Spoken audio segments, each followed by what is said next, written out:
có bao giờ bạn ngồi lặng giữa một ngày mưa, giữa những chông chênh của cuộc sống, và chợt tự hỏi, vì sao giữa lúc tưởng chừng tất cả đã sụp đổ, lại có một cánh cửa hé mở? Vì sao những biến cố lớn lao đang đến gần rồi đột nhiên được hóa giải một cách kỳ lạ? Vì sao gia đình mình dù không giàu sang nhưng luôn có một điều gì đó chở che, bình an? Liệu đó có phải là sự trùng hợp ngẫu nhiên, hay là một bàn tay vô hình đang lặng lẽ dõi theo? Có thể người cha, người mẹ, ông bà, tổ tiên ta dù đã khuất núi vẫn chưa từng rời bỏ chúng ta.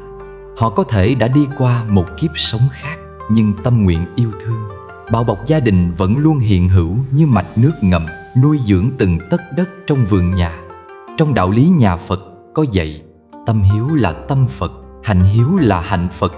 Và cũng từ nơi ấy, các bậc tổ tiên, những người từng gầy dựng nếp nhà, từng dành cả đời bảo vệ dòng tộc, khi được con cháu tưởng niệm bằng tâm thành, họ sẽ phát tâm hộ trì. Không phải ai cũng thấy được điều đó bằng mắt thường, nhưng nếu bạn để tâm một chút, bạn sẽ nhận ra những dấu hiệu vi diệu báo rằng tổ tiên vẫn đang ở bên bạn, che chở, nâng đỡ trong từng bước bạn đi, từng khó khăn bạn gặp. Hôm nay, hãy cùng kênh Triết Cổ Nhân chiêm nghiệm 5 dấu hiệu như vậy, không phải để mê tín, mà để sống tỉnh thức hơn, sống có đạo hiếu hơn. Vì một người sống biết, nhớ ơn gốc rễ, thì cuộc đời luôn có nhựa sống, nuôi dưỡng từ sâu thẳm bên trong. Hãy lắng lòng lại, bạn có thể đang được phù hộ mà chưa từng hay biết. Dấu hiệu thứ nhất, gia đình may mắn trong biến cố. Có những lúc cuộc đời như đứng bên bờ vực, một tích tắc nữa thôi là sẽ rơi vào mất mát, đau thương, hoặc thậm chí là không còn trở về. Vậy mà một điều gì đó rất kỳ lạ đã xảy ra, khiến mọi sự xoay chuyển trong gang tấc. Một người bạn của tôi, năm đó còn trẻ, tính tình vội vàng, làm gì cũng hấp tấp. Hôm ấy, đang trên đường đi làm, anh vội vã chạy xe máy với tốc độ cao để kịp giờ họp. Tới ngã tư, đèn đã chuyển vàng, nhưng anh vẫn cố lướt qua. Bất chợt, sợi dây giày bên chân phải tuột ra, quấn vào bàn đạp, khiến anh phải dừng lại vài giây để cúi xuống buộc lại.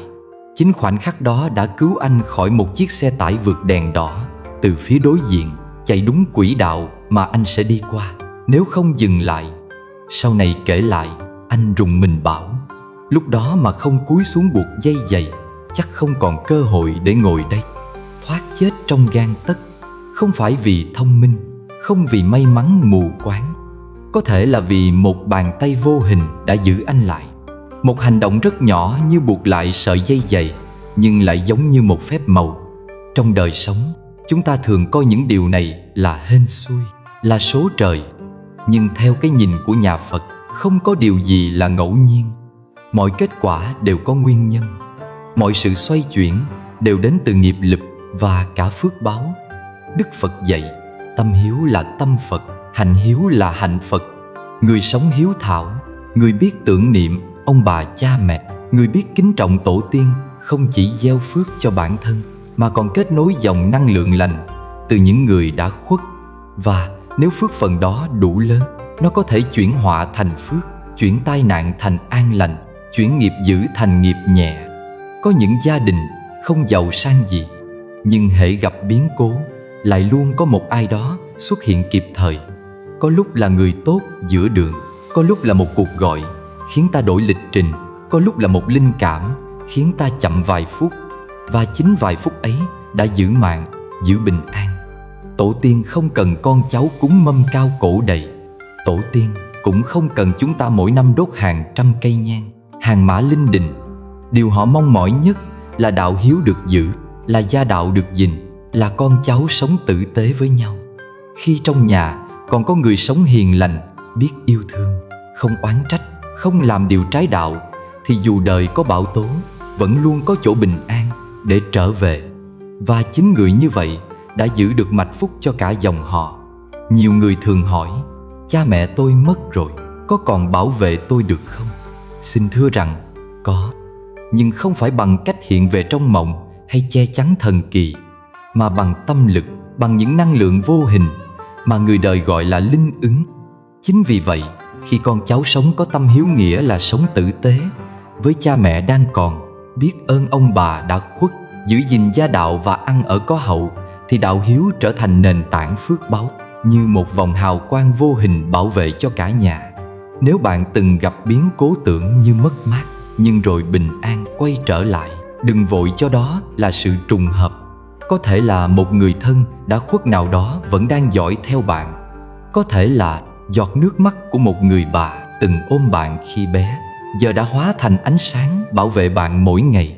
Có thể là lòng hiếu đạo mà bạn từng dựng đang trở thành tấm bùa hộ mệnh cho chính mình. Hãy giữ lòng biết ơn, hãy sống hiền lành, hãy nuôi dưỡng tâm hiếu. Vì khi tâm hiếu còn, thì dòng phúc của gia tộc vẫn còn tuôn chảy.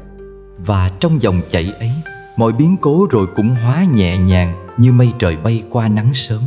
Dấu hiệu thứ hai, luôn có người xuất hiện giúp bạn đúng lúc.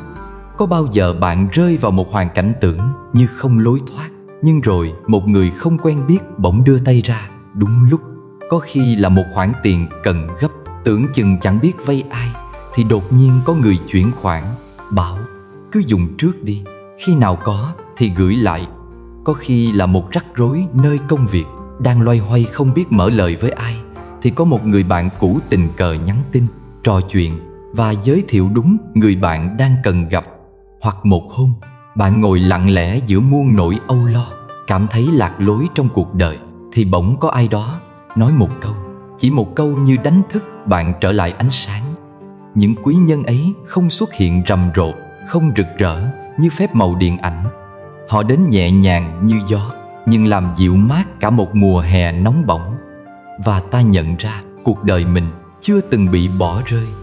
Trong đạo Phật, điều đó không được gọi là may mắn ngẫu nhiên, mà gọi là thiện duyên, là trợ lực phước báu. Thiện duyên không phải từ trên trời rơi xuống. Nó là kết quả của những gieo trồng âm thầm, có khi từ nhiều đời trước, hoặc từ chính công đức của tổ tiên để lại. Người xưa có câu, tiên tích đức, hậu tầm long. Trước hết phải tích đức, sau mới cầu phúc. Gia đình nào từng có người sống lương thiện, giữ đạo hiếu, biết giúp người lúc khó khăn, thì công đức ấy như một nguồn ánh sáng vô hình, tiếp tục lan tỏa xuống con cháu. Người sống biết ơn, người giữ hiếu hạnh, người không làm điều trái đạo, thường có ánh sáng dương khí lớn. Và chính ánh sáng ấy, như một từ trường vô hình, thu hút quý nhân, thu hút trợ lực. Bạn không cần đi tìm quý nhân, chỉ cần sống tử tế, và quý nhân sẽ tự tìm đến bạn. Giống như hương thơm, đâu cần phô trương, chỉ cần tinh khiết là ong bướm sẽ tự bay về. Tôi từng nghe một câu chuyện có thật, khiến tôi tin rằng ơn trên luôn dõi theo người sống đạo. Một người phụ nữ đơn thân, nuôi 2 con nhỏ, sống tằn tiện bằng việc bán rau ở chợ. Một hôm, con trai út bị sốt cao, bác sĩ bảo cần nhập viện gấp, nhưng chị không đủ tiền đặt cọc viện phí. Trong lúc bối rối, chị ngồi lặng ở hành lang bệnh viện mà rơi nước mắt. Đúng lúc đó, một cụ ông đi ngang, thấy chị ôm con khóc, bèn hỏi chuyện. Chị kể lại trong nghẹn ngào. Ông không quen, không biết tên, chỉ nhẹ nhàng nói, thôi, để tôi giúp cháu nhập viện trước, còn lại tính sau. Ông để lại tiền, không lấy danh, cũng không để lại số. Khi chị hỏi tên để trả lại, ông chỉ cười, bảo, gieo duyên vậy mà, có gì đâu. Sau này, chị kể lại, lúc ấy tôi chẳng biết ông là ai, nhưng tôi tin có lẽ ông là người được tổ tiên tôi gửi đến. Quý nhân không phải lúc nào cũng là người quyền quý, giàu sang. Có khi chỉ là người đưa tay đúng lúc bạn vấp ngã, là người nói một câu giúp bạn nhìn ra chân lý, là người không quen biết nhưng thấy bạn khó mà thương. Những người ấy giống như ánh sáng giữa đêm đen, không làm bạn chói mắt nhưng đủ để bạn không lạc đường. Đức Phật dạy, một người sống có hiếu như cây được tưới nước mỗi ngày, cội rễ vững chắc, lá cành xanh tươi và quả ngọt tự trổ sinh. Người sống đạo hiếu, biết ơn tổ tiên, hiền lành với mọi người, chính là đang tưới nước cho cái cây phúc báo của chính mình. Và khi phúc báo ấy đủ lớn, nó tự động thu hút những thiện duyên đến nâng đỡ. Cho nên, nếu bạn từng được ai đó giúp đúng lúc, từng gặp người thương bạn vô điều kiện, hãy hiểu rằng bạn không cô đơn trong thế giới này. Bởi phía sau bạn còn có ánh mắt của tổ tiên, còn có tấm lòng ông bà cha mẹ đang nguyện là chỗ tựa cho con cháu giữa đời. Dấu hiệu thứ ba, con cháu ngoan hiền, dễ dạy. Giữa thời đại mà nhiều bậc cha mẹ than phiền rằng con cái khó dạy, ngỗ nghịch, vô tâm, thì vẫn có những gia đình con cháu lớn lên ngoan hiền, biết điều, học giỏi, không làm cha mẹ phiền lòng. Bạn có bao giờ tự hỏi tại sao cùng sống trong xã hội này có người đau đầu vì con, mà có người lại thấy bình an nơi từng nụ cười trẻ nhỏ? Phải chăng đó không chỉ là công dạy dỗ của cha mẹ hiện đời, mà còn là bóng mát phước lành từ đời trước truyền lại? Trong nhà Phật có một khái niệm gọi là âm đức, tức là cái đức âm thầm, không phô trương, mà ông bà tổ tiên từng gieo trồng. Có người cả đời sống thiện lành, tu thân tích đức, không hại ai, luôn làm điều đúng với lương tâm, nhưng không thấy mình phát tài, cũng chẳng được danh vọng. Thế nhưng cái quả ngọt của họ lại nở hoa trên cành của con cháu. Người xưa có câu: tổ tiên tích đức, cháu con hưởng phước. Gia đình có người tu, con cháu tự khắc hiền lương. Những đứa trẻ sinh ra trong gia đình có đạo hiếu thường có tánh tình ôn hòa, dễ dạy, dễ cảm hóa. Dù có sai nhưng biết sửa, dù có nghịch nhưng không ngộ. Bởi sâu trong tâm thức, các em đã thừa hưởng một dòng chảy âm thầm của thiện duyên và ánh sáng từ đời trước để lại. Có một bác nông dân kể lại câu chuyện về đứa cháu nội của mình. Gia đình bác không giàu, sống bình dị ở miền quê. Nhưng từ thời cụ cố, nhà bác đã giữ lễ dỗ đầy đủ. Mỗi lần cúng đều đốt nén nhang bằng tâm thành, không phải vì hình thức. Đến đời con cháu, tuy không ai tu hành xuất gia, nhưng cả nhà luôn nhắc nhau sống lương thiện, không nói dối, không tranh giành. Đứa cháu nội từ nhỏ đã rất ngoan, biết chào hỏi người lớn, gặp ai cũng lễ phép. Từ mầm non đến cấp 2 đều là học sinh giỏi, chưa từng để ông bà cha mẹ phải cau mày. Có người hỏi bác dạy cháu thế nào mà nó ngoan vậy? Bác chỉ cười: chắc là nhờ tổ tiên thương. Nhà tôi không có của để lại cho cháu, chỉ có chút đức thôi. Đức Phật dạy, phước báu không tự nhiên sinh ra, mà từ hạnh lành và tâm hiếu dưỡng mà ra. Gia đình nào giữ đạo lý, có lòng kính trên nhường dưới, sống biết ơn tổ tiên, thì ngay trong căn nhà ấy sẽ dần dần hội tụ năng lượng thanh tịnh. Mà trong năng lượng đó, trẻ con lớn lên sẽ dễ tiếp nhận điều hay lẽ phải, dễ nghe lời, dễ thương người và dễ thành người. Ngược lại, những gia đình sống bất kính, không biết gốc gác, không giữ hiếu đạo, thì năng lượng trong nhà dễ lộn xộn, từ trường bất ổn. Con cháu sinh ra dễ bị loạn tâm, dễ nổi loạn, dễ sa vào lối sống lệch lạc. Bởi vì một cây nếu mất gốc thì lá cành sớm muộn cũng tàn úa. Trong Phật Pháp, lòng hiếu không chỉ là chuyện của riêng từng người, mà là nền tảng đạo đức của cả một dòng tộc. Gia đình có người biết cúng tổ tiên bằng lòng chân thành, chứ không phải hình thức, thì tự nhiên sinh ra luồng khí ấm lành. Luồng khí ấy chính là hào quang âm đức, không thấy bằng mắt, nhưng cảm được bằng trái tim. Mỗi lần bạn thắp nhang với tâm thành, tụng kinh cầu siêu với tâm trong sạch, không chỉ tổ tiên được nhẹ nhàng, mà căn nhà bạn cũng được bao bọc bởi năng lượng từ bi và tỉnh thức. Trẻ con lớn lên trong môi trường đó, tự khắc hiền lành, ít cãi lời, dễ học cái đúng. Không cần phải dạy quá nhiều, không cần đòn roi.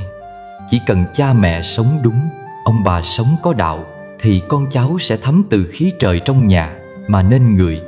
Và nếu hôm nay bạn đang bận lòng vì con cái chưa như mong đợi, thì hãy đừng chỉ trách mắng, mà hãy nhìn lại mình đã sống đủ hiếu nghĩa chưa. Trong nhà mình có còn năng lượng tri ân tổ tiên, có còn ai ngồi lại mỗi chiều thắp một nén nhang để nhớ đến người đi trước. Bởi khi âm phần được an thì dương phần mới thịnh. Khi tổ tiên mỉm cười thì con cháu dễ mỉm cười với cuộc đời. Dấu hiệu thứ tư, ngôi nhà luôn mát mẻ, bình an.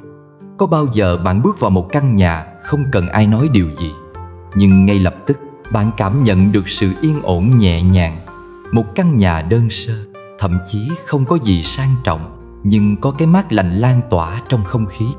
Nơi đó bạn thấy muốn ngồi lâu, muốn ở lại, muốn uống chén trà và thở thật sâu. Bạn có bao giờ gặp cảm giác ấy? Đó không phải là nhờ máy lạnh, không phải do thiết kế nội thất đẹp mắt, mà là do năng lượng vô hình của ngôi nhà ấy. Một năng lượng được tích lũy qua đời sống thiện lành, qua lòng hiếu thảo của nhiều thế hệ đã từng sống và thở trong không gian đó. Trong Phật giáo, có một khái niệm gọi là phong thủy tâm linh, không nằm ở vị trí, hướng cửa, hướng giường, mà nằm ở tâm thiện của những người trong nhà. Ngôi nhà nào con cháu sống có hiếu, ông bà sống có đạo, không gian đầy ắp tiếng cười và sự yêu thương, thì dù đơn sơ cũng có thể là cõi tịnh giữa đời. Mỗi người sống trong đó đều trở nên dễ chịu, ít sân si, ít cáu gắt, vì bản thân ngôi nhà ấy đã trở thành một phước địa, một chánh điện vô hình, nơi tâm được an trú. Một người kể rằng, mỗi lần tôi mệt mỏi, tôi chỉ cần về nhà mẹ, ngồi trong căn bếp cũ là tự nhiên thấy lòng êm lại. Không phải vì mẹ nấu món gì ngon, mà vì trong không gian ấy, từ bao đời nay, không có ai hằn học, không có tiếng la mắng, chỉ có lửa bếp hiền, tiếng cầu nguyện mỗi sớm mai, và lòng mẹ bao dung. Cái an không đến từ vật chất, mà đến từ tần số tâm linh tích lũy qua những hành động yêu thương nhỏ nhặt nhất. Đức Phật dạy, tâm an thì cảnh an, cảnh tịnh bởi lòng người tịnh. Nếu tổ tiên từng sống thiện, từng khuyên con cháu sống đúng, từng siêng năng tụng kinh, cúng dường, bố thí, thì cái năng lượng ấy thấm vào đất, vào gạch, vào từng góc nhà. Dù không ai thấy, nhưng mọi người đều cảm được. Đó là năng lượng âm đức, là phước khí gia đình. Nó không ồn ào, không thể chụp ảnh đăng Facebook, nhưng có sức mạnh xoa dịu bất an, giải trừ xung đột, hóa giải tai ương. Ngược lại, có những ngôi nhà rất lớn, rất đẹp, nhưng bước vào lại thấy lạnh. Không khí ngột ngạt, dễ xảy ra cãi vã, ai cũng cảm thấy mệt mỏi khi ở lâu. Đó là biểu hiện của từ trường tâm linh bất ổn, nơi phước mỏng, nghiệp dày, lòng người nhiều oán hơn ơn. Nhà có người bất kính tổ tiên, phá bỏ bàn thờ, chỉ biết sống cho riêng mình, thì dù mua gỗ tốt, gạch đắt tiền cũng không thể xây được một nơi bình an. Vì phước không thể mua bằng tiền, phước chỉ có thể gieo bằng lòng hiếu và hạnh lành. Vậy nên, nếu hôm nay bạn đang thấy gia đình mình thường xuyên bất hòa, dễ cãi nhau vì những chuyện nhỏ, trẻ con hay nóng nảy, người lớn hay buồn bực vô cớ, thì đừng chỉ nghĩ đến việc đổi chỗ, sửa nhà, treo phong thủy, mà hãy bắt đầu bằng việc tu sửa lại cái tâm trong chính mỗi thành viên. Hãy thắp một nén nhang cho tổ tiên mỗi sáng với lòng thành kính, gọi điện hỏi thăm cha mẹ dù chỉ vài câu ngắn ngủi, dọn lại bàn thờ cho sạch sẽ để tổ tiên có chỗ an trú. Và đặc biệt, sống thuận, sống hiền để năng lượng trong nhà dần hồi phục. Chỉ cần một người trong nhà bắt đầu biết hiếu, thì cả dòng khí xấu có thể được chuyển hóa. Bởi vì như Đức Phật dạy, hiếu dưỡng cha mẹ, kính thờ tổ tiên, phước báo vượt hơn cúng dường 100.000 chư Phật. Ngôi nhà thật sự không nằm ở số nhạc, không nằm ở vị trí, mà nằm ở nơi có tình thương hiện diện, có lòng biết ơn sống động, có âm đức tỏa sáng từng ngày. Nếu nhà bạn đã có điều đó, xin chúc mừng, bạn đang sống trong một tịnh độ nho nhỏ giữa trần gian. Dấu hiệu thứ 5, ước nguyện dễ thành. Có khi nào bạn cầu một điều lành cho cha mẹ và điều ấy đến rất nhanh? Bạn chỉ mong cho ba bớt bệnh, mẹ ngủ ngon, và rồi ngày hôm sau, sức khỏe của họ thật sự chuyển biến tốt. Có khi nào trong lúc cả nhà lo âu vì một biến cố, bạn ngồi xuống thắp hương, cầu xin tổ tiên phù hộ, và một cách vi diệu, mọi chuyện dần được tháo gỡ? Đó không phải là phép màu viển vông, mà là phản hồi nhẹ nhàng từ thế giới vô hình. Khi lòng người đủ thành, người xưa có câu, lòng hiếu cảm đến trời đất. Trong kinh Báo Ân, Đức Phật từng dạy, người nào sống hiếu thuận, giữ trọn đạo làm con, thì chư thiên thường hộ trì, tổ tiên luôn che chở. Lời khấn cầu không cần phải văn hoa, không cần dâng mâm cao cổ đầy. Chỉ cần lòng bạn thật sự muốn điều tốt lành cho gia đình, thì dù là lời thì thầm trong đêm cũng cảm được đến tầng trời cao nhất. Có một đạo lý sâu sắc trong nhân quả: người sống vì mình thì phước nhỏ, người sống vì người thân, vì gia đình phước dày như biển. Bởi vì khi bạn không cầu danh, Không cầu lợi, không mong tiền bạc, không xin chức quyền, mà chỉ cầu cha mẹ an, anh chị em thuận, gia đình bình yên, thì đó chính là tâm nguyện vị tha, là tần số từ bi cao bậc nhất trong tâm thức loài người. Và tâm ấy sẽ mở ra cánh cổng cảm ứng nhiệm màu với cõi siêu hình. Một người sống hiếu thuận, mỗi lần khấn vái là đang nối một sợi dây tâm linh với những bậc tổ tiên đã khuất. Tâm thành như tín hiệu vang vọng lên các tầng trời. Người ấy không cần nói nhiều, nhưng mỗi lời nói ra đều có trọng lượng. Vì tổ tiên biết họ sống đúng, chư thiên thấy họ sống lành. Và chính vì vậy, lời cầu của họ được chư vị mười phương gia hộ. Ngược lại, có những người cả đời chỉ cầu tiền, cầu lợi cho riêng mình, quên mất cha mẹ, hắt hủi tổ tiên, xem nhẹ lòng hiếu, thì lời cầu dù đọc lớn tiếng, dù van xin khấn vái suốt đêm, cũng khó được hồi đáp. Vì tâm ích kỷ giống như tín hiệu nhiễu sóng, không thể kết nối với ánh sáng thiêng liêng từ cõi tâm linh. Bạn biết không, phước lớn nhất không nằm ở việc bạn cầu gì, mà nằm ở động cơ của điều bạn cầu. Nếu bạn cầu để ai đó được khỏe mạnh, để gia đình không tan vỡ, để một người thân tai qua nạn khỏi, thì lời cầu ấy chứa năng lượng của tình thương. Và chính tình thương là thứ ngôn ngữ chung của trời đất, chư Phật, chư Tổ. Một người con sống hiếu, dẫu chưa từng đi chùa, chưa biết một bài kinh, nhưng chỉ cần khấn tổ tiên bằng tấm lòng ngay thẳng, biết ơn, thì đã gieo được phước báu lớn hơn cả nghìn bài tụng. Vì Phật không cần bạn van xin, tổ tiên không cần bạn khóc lóc. Họ chỉ cần thấy bạn đang sống đúng, sống với lòng yêu thương thật sự. Và rồi, mỗi lần bạn khấn nguyện, không cần phải chờ lâu, trợ duyên sẽ đến, giải pháp sẽ mở ra, lòng bạn sẽ an. Vì ơn tổ tiên không bao giờ quên người biết giữ hiếu. Kết lại chương này, xin nhắc lại một câu trong kinh báo ân: tâm hiếu là tâm Phật, hạnh hiếu là hạnh Phật. Người sống có hiếu, dù không cầu vẫn được, dù không xin vẫn có. Vì tổ tiên và mười phương chư Phật không bao giờ bỏ rơi một trái tim sống vì người khác. Vậy, tổ tiên không xa, họ ở trong tâm ta.